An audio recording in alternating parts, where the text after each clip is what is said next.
నమస్కారం. Welcome to Jasper academy. ఈరోజు ప్రధాన న్యూస్ పేపర్లలో వచ్చిన విద్య, ఉద్యోగ సమాచారం ఏమేముంది చూద్దాం.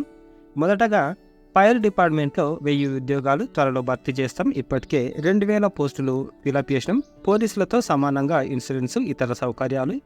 ప్రభుత్వంలో పైరవీలతో పనులు జరగవు, అన్ని రూల్స్ ప్రకారమే. ఫైర్ హెడ్ క్వార్టర్ ప్రారంభంలో సీఎం రేవంత్ చెప్పారు. త్వరలో భర్తీ చేస్తాం. ఇప్పటికే 2000 పోస్టులు ఫిలప్ చేసినాం. త్వరలోనే అగ్నిమాపక శాఖలో 1000 ఖాళీ పోస్టుల్ని భర్తీ చేస్తామని హామీ ఇచ్చారు. ఆ శాఖకు దాదాపు 3000 పోస్టులు మంజూరయ్యాయని, ఇటీవలే 491 పోస్టులు ప్రభుత్వం భర్తీ చేసిందని, దీంతో దాదాపు 2000 మంది సిబ్బంది సమకూరినట్లు తెలిపారు. మిగిలిన 1000 పోస్టుల్ని ఫిలప్ చేయడానికి ప్రభుత్వం త్వరలోనే నిర్ణయం తీసుకుంటుందని చెప్పారు. ఉద్యోగాలలో మహిళలకు 33% రిజర్వేషన్, ఉత్తర్వులు జారీ, అన్ని శాఖల్లో అమలు. ఉద్యోగ నియామకాల్లో నిరుద్యోగులకు వయోపరిమితి 2 ఏళ్లు పెంచిన కాంగ్రెస్ ప్రభుత్వం మరో వినూత్న నిర్ణయం తీసుకుంది. హామీలు ఇచ్చినట్టుగానే మహిళలకు ప్రభుత్వ నియామకాల్లో సమాంతర పద్ధతిలో 33% రిజర్వేషన్ల అమలుకు జీవో జారీ చేసింది. తాజా నిర్ణయంతో మహిళా అభ్యర్థులకు ఓపెన్ కేటగిరీలో EC, EWS, SC, ST, BCA, BCB, CD, BCE, దివ్యాంగులు, ఎక్సర్వీస్ మెన్, క్రీడాకారుల కోటాలో హారిజంటల్ విధానంలో రోస్టర్ పాయింట్లతో కాకుండా నేరుగా 33% రిజర్వేషన్ల అమలుకు నిర్ణయం తీసుకుంది. ఈ నేపథ్యంలో గతంలో ఉన్న విధానాలు, ఉత్తర్వులను రద్దు చేసింది. తొలుత మహిళా శిశు సంక్షేమ శాఖలు నిర్ణయం తీసుకున్న ప్రభుత్వం అన్ని శాఖలకు ఈ విధానం వర్తింపజేస్తూ ఉత్తర్వులు వెలువరించింది. ఇందుకు సంబంధించి జీవో 35ని జీఏడి విడుదల చేయగా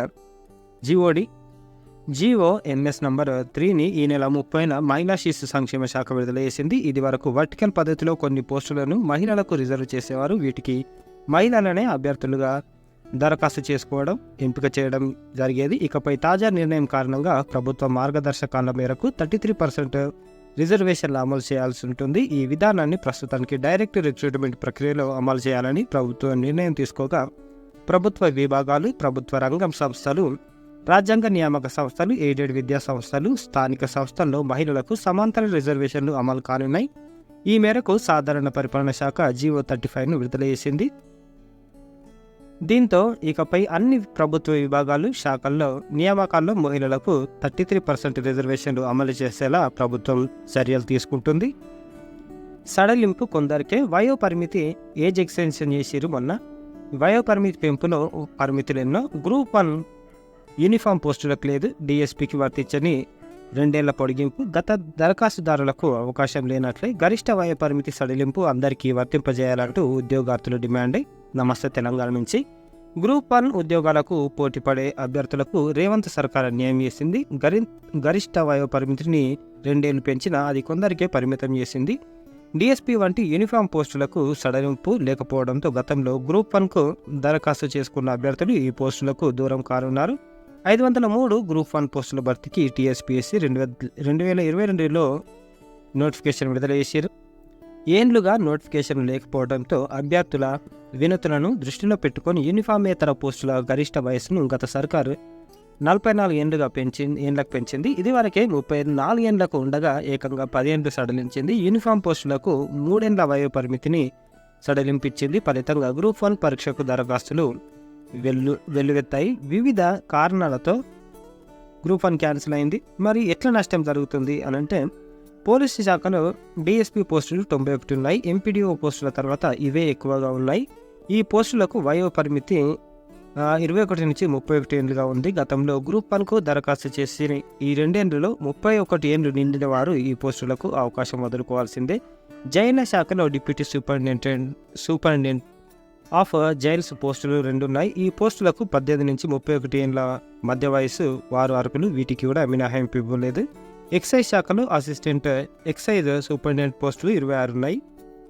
ఈ పోస్టులకు వయసు 21 నుంచి 31 ఏళ్లు ఉండాలి.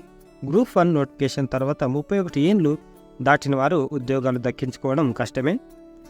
ఈ 3 పోస్టులకు నోటిఫికేషన్లో ప్రకటించిన వయో పరిమితి నిబంధనల ప్రకారం 2/7/1991 తేదీ ముందు జన్మించిన వారు అర్హులు కాదు.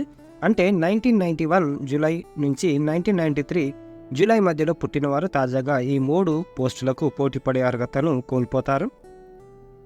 ఇక యూనిఫామేతర పోస్టులకు పోటీపడే వారిలో కొంతమందికి నష్టం జరగనుంది. గ్రూప్ 1 నోటిఫికేషన్ 2022 ఏప్రిల్ 26న విడుదలైంది. రేవంత్ సర్కార్ వయో పరిమితిని సడలిస్తూ ఈ నెల 8న జీవో జారీ చేసింది. అంటే ఆయా తేదీ నుంచి సడలింపు అమల్లో ఉంటుంది. ఈ 2 తేదీల మధ్యలో వయో పరిమితి నిండిన వారు గ్రూప్ 1కు పోటీ పడే అవకాశం కోల్పోతారు.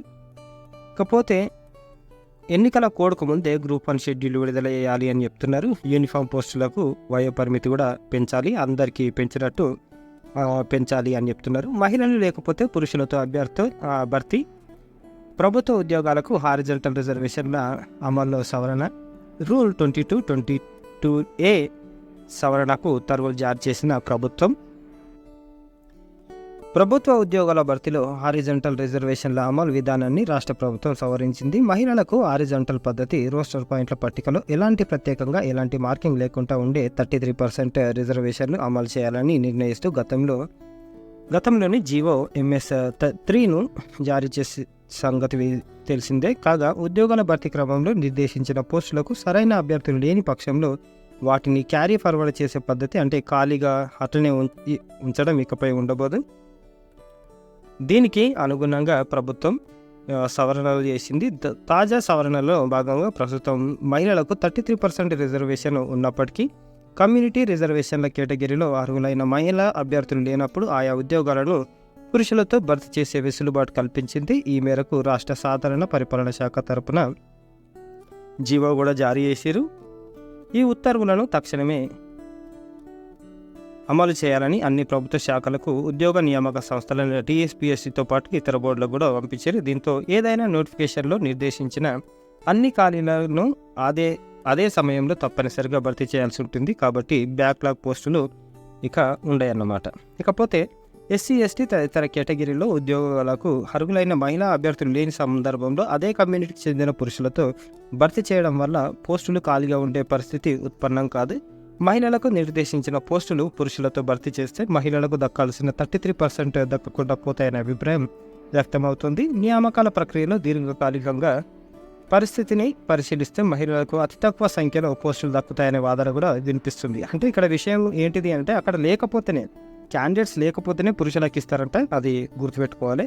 గురుకుల వెరిఫికేషన్లో అవకతవకలు, మొక్కుబడిగా సర్టిఫికేట్ల పరిశీలన, పిలిచిన వారికంటే ఎక్కువ మందికి వెరిఫికేషన్, అవరోహణ పద్ధతి పాటించలేదు. ఫలితంగా బ్యాక్లాగ్ పోస్టులు మహిళలకు కూడా తీవ్ర అన్యాయం అని చెప్తున్నారు. గురుకుల నోటిఫికేషన్ల వెరిఫికేషన్ అవకతవకలు జరిగాయని అభ్యర్థులు అనుమానం వ్యక్తం చేస్తున్నారు. వెరిఫికేషన్కు 1:2 నిష్పత్తిలో అభ్యర్థులను పిలిచిన ఎక్కువ మంది వచ్చారని అంటున్నారు. కొందరు హాజరవ్వకున్నా వారికి నేరుగా ట్రిప్ బోర్డులో ధ్రువపత్రాలు పరిశీలించినట్లు ఆరోపణలు చేస్తున్నారు. జనరల్ ర్యాంకింగ్ లిస్ట్ GRL కాకుండా ర్యాంక్ మాత్రమే ఇవ్వడంతో అనుమానాలకు మరింత బలం చేకూరుతుంది. బోర్డు అధికారులు ప్రభుత్వ మెప్పు పొందేందుకు అడ్డగోలుగా గురుకుల అభ్యర్థులకు నియామక పత్రాలు అందజేశారనే విమర్శలు కూడా వస్తున్నాయి. గురుకుల ఖాళీల భర్తీ ప్రక్రియను అవరోహణ క్రమంలో కాకుండా ఇష్టారాయితన చేశారని పలువురు అభ్యర్థులు ఆందోళనకు దిగారు. ఈ అంశంపై బోర్డుపై అభ్యర్థులు తీవ్ర ఆగ్రహంగా ఉన్నారు. మార్కుల ఆధారంగా పైనుంచి కిందికి రావడం వల్ల కింది స్థాయి అభ్యర్థులకు పూర్తి స్థాయిలో న్యాయం జరుగుతుందని వారు వాపోతున్నారు. దీనివల్ల ఒకరే చాలా ఉద్యోగాలకు అర్హత సాధిస్తారని, ఇతరులకు అవకాశం రాదని అంటున్నారు. అధికారుల తీరు వల్ల దాదాపు 3,000 బ్యాక్లాగ్ పోస్టులు మిగిలిపోయే అవకాశం ఉందని చెప్తున్నారు. ఇకపోతే రోస్టర్ పాటించలేదంట, ఎంపిక ప్రక్రియలో రోస్టర్ కూడా పాటించలేదు అని చెప్తున్నారు. ఇకపోతే వెరిఫికేషన్కు రాని వారిని బోర్డుకు పిలిచి చేశారని, వారికి ఉద్యోగాలు కూడా వచ్చాయని చెప్తున్నారు. DL, JL, PGT మూడింటికి ఒకటే పేపర్ అని, కానీ ఎగ్జామ్ ఫీజు మాత్రం వేరువేరుగా కట్టించుకున్నారని చెప్పుకొచ్చారు. ఇది మాత్రం నిజం. మహిళలకు 33% రిజర్వేషన్, సమాంతర రిజర్వేషన్ కూడా ఇచ్చారో లేదో అని మహిళల అభ్యర్థులు ఆరోపించారు. పూర్తి వివరాలు లేవు. అపాయింట్మెంట్ లెటర్ అందుకున్న పలువురిలోనూ పలు అనుమానాలు వ్యక్తమవుతున్నాయి. మరి ఎందుకు అంటే ఈ లెటర్లు ఇచ్చారు కానీ దానికి లెటర్ ఆఫ్ ప్లేస్మెంట్లు కూడా ఇవ్వలేదు. ప్లేస్ ఆఫ్ వర్క్ ఇచ్చిన టైం, డేట్ కూడా మెన్షన్ చేయలేదు. ఏ సొసైటీకి అలర్ట్ చేశారనేది మాత్రమే అందులో ఉంది. ఇది డమ్మీ లెటర్ అని చెప్తున్నారు. పూర్తి స్థాయిలో మళ్ళీ ఇస్తారనే టాక్ కూడా వినిపిస్తుంది. ఇదన్నమాట. నిరుద్యోగులకు తీవ్ర అన్యాయం అని కూడా అన్నారు. ఉద్యోగ ప్రయత్నం, శిక్షణతో సన్నద్ధం, గ్రూప్స్ అభ్యర్థులకు అవకాశం, ఉద్యోగాలకు సన్నద్ధమవుతున్న వారికి BC స్టడీ సర్కిల్ చేయూతనందిస్తుంది. ఉచిత శిక్షణతో పాటు నిరుద్యోగుల కళ సాకారం అయ్యేలా ప్రోత్సహిస్తున్నారు. ఇప్పటికే పోలీసు ఉద్యోగాలకు సంబంధించిన అభ్యర్థులకు సంగారెడ్డిలోని బీసీ స్టడీ సర్కిల్లో శిక్షణ ఇచ్చారు. ఉద్యోగ ప్రకటనలకు అనుగుణంగా కార్యక్రమాలు కొనసాగిస్తున్నారు. తాజాగా గ్రూప్స్ పోస్టులకు పోటీ పడుతున్న వారికి ఫౌండేషన్ శిక్షణ ప్రారంభించారు. అభ్యర్థులు సరిపడా లేకపోవడంతో మిగిలిన సీట్ల భర్తీకి ఈరోజు సోమవారం తక్షణ ప్రవేశాలకు అవకాశం కల్పించారు. 2 జిల్లాల యువతకు అని ఇచ్చారు. మరి మెదక్ సంగారెడ్డి డిస్టిక్ వాళ్ళకి ఈ ఆప్షన్ ఉంది. మొత్తం 100 సీట్లు ఉంటాయి. బీసీ అభ్యర్థులకు 75, ఎస్సీలకు 10, ఎస్టీలకు 5, ఈబీసీలకు 5, దివ్యాంగులకు 5. నిపుణులతో బోధన, పుస్తక సామాగ్రి కూడా ఉచితంగా ఇస్తారంట. పోటీ పరీక్షల కోసం హైదరాబాద్కి వెళ్ళి శిక్షణ తీసుకుంటే కనీసం 50,000 వరకు ఖర్చు అవుతుంది. అక్కడే ఉంటే వసతి గృహం లేదంటే రాకపోకలకు బస్సు ఛార్జీలు కలిసి 1,00,000 వరకు వెచ్చించాల్సిన పరిస్థితి. సంగారెడ్డిలోని బీసీ స్టడీ సర్కిల్లో చేరితే ఖర్చులు ఏముండవు. విషయ నిపుణులతో శిక్షణ ఇస్తారు. సబ్జెక్టుల వారీగా బోధించడంతో సందేహాలు నివృత్తి చేస్తారు. పోటీ పరీక్షలకు సంబంధించిన పుస్తకాలతో కూడిన గ్రంథాలయ సదుపాయం కూడా ఉంది. శిక్షణలో భాగంగా స్టడీ మెటీరియల్ను ఉచితంగా అందజేస్తారు. అభ్యర్థులకు భోజన వసతి కల్పించాల్సి ఉంటుంది. ఇకపోతే ఈ వసతి లేకపోవడంతో అభ్యర్థులు ఇబ్బందులు పడాల్సి వస్తుంది. ప్రస్తుతం ఉదయం, సాయంత్రం టీ, స్నాక్స్ మాత్రమే అందిస్తున్నారు. సద్వినియోగం చేసుకోవాలని చెప్తున్నారు. పోటీ పరీక్షలకు ప్రిపేర్ అవుతున్న వారికి మంచి అవకాశం ఇది. ప్రభుత్వం కల్పిస్తున్న సదుపాయాన్ని సద్వినియోగం చేసుకోవడం ద్వారా ఉద్యోగ అవకాశాలు దక్కించుకోవాలి. తల్లిదండ్రుల వార్షిక ఆదాయం 5 లక్షల లోపు ఉన్నవారు తక్షణ ప్రవేశాలకు హాజరు కావాలి. కులం, ఆదాయ పత్రాలు దరఖాస్తుకు జత చేయాలి. దరఖాస్తు చేసుకున్న వారిలో అర్హులను ఎంపిక చేస్తాము అని బీసీ వెల్ఫేర్ ఆఫీసర్ చెప్తున్నారు. ప్రభుత్వ ఉద్యోగాలు బెల్లో, గజియాబాద్, ప్రాజెక్ట్ ఇంజనీర్లు, మనకు కంప్యూటర్ సైన్స్, బీఈ, బీటెక్. వేతనం 40,000 నుంచి 55,000. వయసు 32 సంవత్సరాలు మించొద్దు. రాత పరీక్ష, ఇంటర్వ్యూ ద్వారా చేస్తారు. దరఖాస్తు ఫీజు 472. ఎస్సీ, ఎస్టీలకు ఫీజు మినహా అవుతుంది. ఆన్లైన్ దరఖాస్తుకు చివరి తేదీ 1/3. వెబ్సైట్ ఇది. ఇక నీడ్ అహ్మదాబాద్లో టెక్నికల్ అసిస్టెంట్లు, డైరెక్టర్ రిక్రూట్మెంట్, డిజైన్ అసిస్టెంట్ ఇవన్నీ ఉన్నాయి. అర్హత పోస్టును అనుసరించి సంబంధిత విభాగంలో ఐటీఐ, డిప్లొమా, డిగ్రీతో పని ఎక్స్పీరియన్స్ కూడా ఉండాలి. ఇట్లుంటే శాలరీ. ఆన్లైన్ దరఖాస్తుకు చివరి తేదీ 11/3. ఇగో ఇది వెబ్సైట్. గోల్కొండ కేంద్రీయ విశ్వవిద్యాలయంలో teaching staff, PGT, TGT, PRT ఇట్లున్నాయి. ఇంటర్వ్యూ తేదీ 22 నుంచి తర్వాత 24/2 కూడా ఉన్నాయి. ప్రదేశం PM Shri KV1 Golconda KVS.AC.in వెబ్సైట్లో ఇంకెవరు డౌట్లు ఉంటే చూసుకోవచ్చు. ఈ విధంగా సబ్జెక్టులు ఉన్నాయి, ఖాళీలు. ల్యాబ్ టెక్నీషియన్ పోస్టుల కోసం తప్పని నిరీక్షణ, పూర్తికాల నియామక ప్రక్రియ.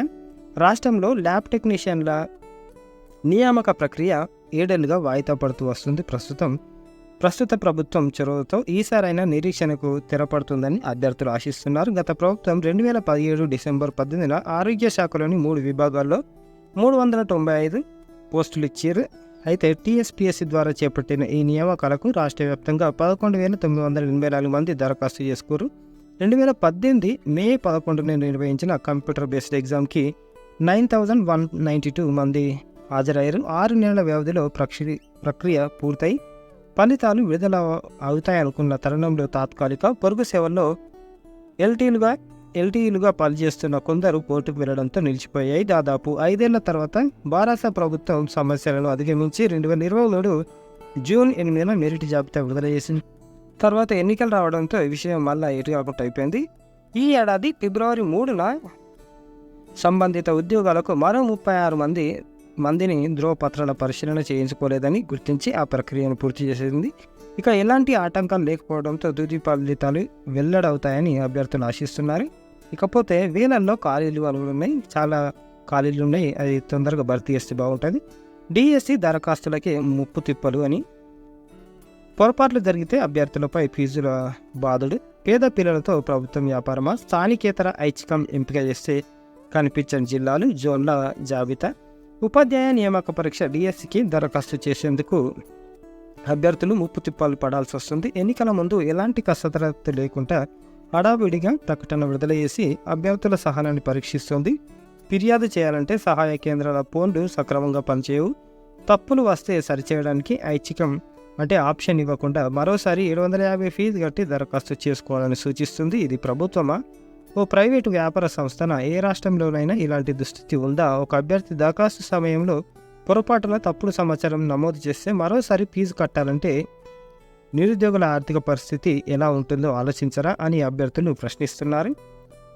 డిఎస్సికి దరఖాస్తు చేసే వారిలో చాలామంది పేద మధ్యతరగతి వారే ఉంటారు. పరీక్షకు ప్రిపేర్ అయ్యేందుకు వేలలో ఖర్చు చేయాల్సి వస్తుంది. దీనికి తోడు దరఖాస్తులకే అదనంగా డబ్బులు చెల్లించాల్సి వస్తే వారి పరిస్థితి ఏంటి అని కూడా ప్రశ్నిస్తున్నారు.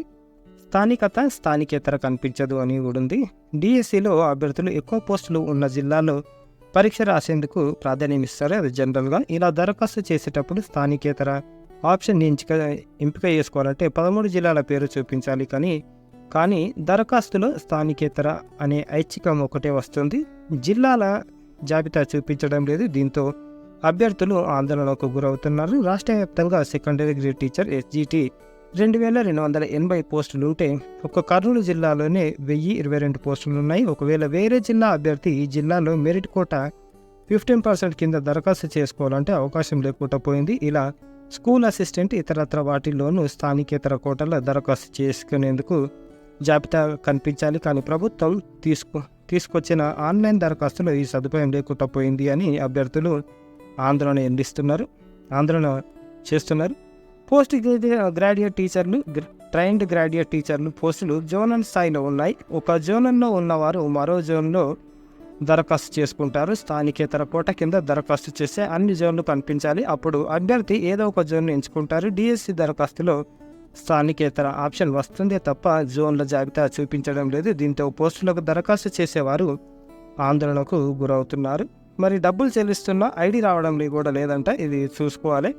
దరఖాస్తుకు 10 రోజుల సమయం ఇచ్చారు. సర్వర్ సమస్య కారణంగా వెబ్సైట్ ఓపెన్ కావడం లేదు. దీంతో అభ్యర్థులు కొన్ని సమయంలో దరఖాస్తు చేయలేకపోతున్నారు అని వచ్చారు. యువతకు ఉపన్యాస పోటీలు. మీకు ఏ అంశాల్లో లోతుగా అనర్గళంగా సమయస్ఫూర్తితో మాట్లాడే సత్తా ఉందా? అయితే మీకోసం జాతీయ యువజన పార్లమెంటు ఉత్సవాల్లో భాగంగా నెహ్రూ యువ కేంద్రం ఆధ్వర్యంలో జాతీయ ఉపన్యాస పోటీలు నిర్వహిస్తుంది. అందులో భాగంగా నల్గొండ, యాదాద్రి, భువనగిరి, సూర్యాపేట, కరీంనగర్, పెద్దపల్లి, రాజన్న సిరిసిల్ల, జగిత్యాల, ఆదిలాబాద్, మంచిర్యాల, కొమురం భీం, నిర్మల్ కేంద్రాలను కలిపి నెహ్రూ యువ కేంద్రం నల్గొండ వారు ఆన్లైన్ ద్వారా ఈ పోటీలు నిర్వహిస్తున్నారు. మరి పోటీలు బహుమతులు ఇట్లున్నాయి. ఈ నెల 20న ఉదయం 11 గంటలకు ఆన్లైన్ మాధ్యమం ద్వారా ఉపన్యాస పోటీలు ఉంటాయి. ఇందులో విజేతలైన వారు రాష్ట్ర స్థాయి పోటీలకు ఎంపికవుతారు. రాష్ట్ర స్థాయిలో గెలుపొందిన వారు జాతీయ స్థాయి పోటీలకు కూడా అర్హత సాధిస్తారు. జాతీయ స్థాయి పోటీలో ప్రథమ బహుమతి పొందిన వారికి 2 లక్షలు, ద్వితీయ 1.5, తృతీయ 1 లక్ష, ఇద్దరికి 50,000 చొప్పున. 18 నుంచి 25 సంవత్సరాల లోపుల యువత అర్హులు ఇట్లా నమోదు చేసుకోవచ్చు. myBharatGVV.inలో ఈ నెల 19వ తేదీ సాయంత్రం 5 గంటల లోపు ఇందులో అప్లై చేసుకోవాలి. ఉపన్యాస అంశాలు ఏమేమి ఉన్నాయి? భారత్ను ప్రపంచ స్థాయి నాయకత్వ దేశంగా నిలబెట్టడంలో యువత పాత్ర, మన దేశ ఆర్థిక పరిస్థితిలో రావాల్సిన మార్పులు, ఆత్మనిర్మాణ భారత్ నుంచి వికసిత భారతం వైపు మన దేశ ప్రయాణంలో యువత పాత్ర, ఈ దేశ యువతను బాధ్యతాయుతమైన పౌరులుగా తీర్చిదిద్దుతూ స్వయం శక్తి కేంద్రాలుగా నిలపడంలో యువత పాత్ర ఎట్లుండాలి అని చెప్తున్నారు. ఈ భాషలో మాట్లాడాలి. హిందీ, ఇంగ్లీషు లేకపోతే మన ప్రాంతీయ భాష అంటే మదర్ టంగ్లో మాట్లాడవచ్చు. ఏమైనా డౌట్లు ఉంటే ఇగో ఈ నంబర్లకు సంప్రదించవచ్చు. పుస్తక జాతరకు భారీ స్పందన. ఈరోజు లాస్ట్ డేట్. అన్ని రకాల పుస్తకాలు దొరుకుతాయి. ఖచ్చితంగా అప్లై వెళ్ళి విజిట్ చేయండి, పుస్తకాలు తెచ్చుకోండి. పాలీసెట్లో 10 కోర్సుల్లో ప్రవేశాలు. తెలంగాణ, ఆంధ్రప్రదేశ్లో 2 స్టేట్లలో అప్లికేషన్లు స్టార్ట్ అయినాయి, చూసుకోండి. ఇది ఈ రోజుకు సంబంధించిన పేపర్ ఆర్టికల్స్. లైక్ చేయండి, షేర్ చేయండి, సబ్స్క్రైబ్ చేయండి. థ్యాంక్ యూ, ధన్యవాదాలు.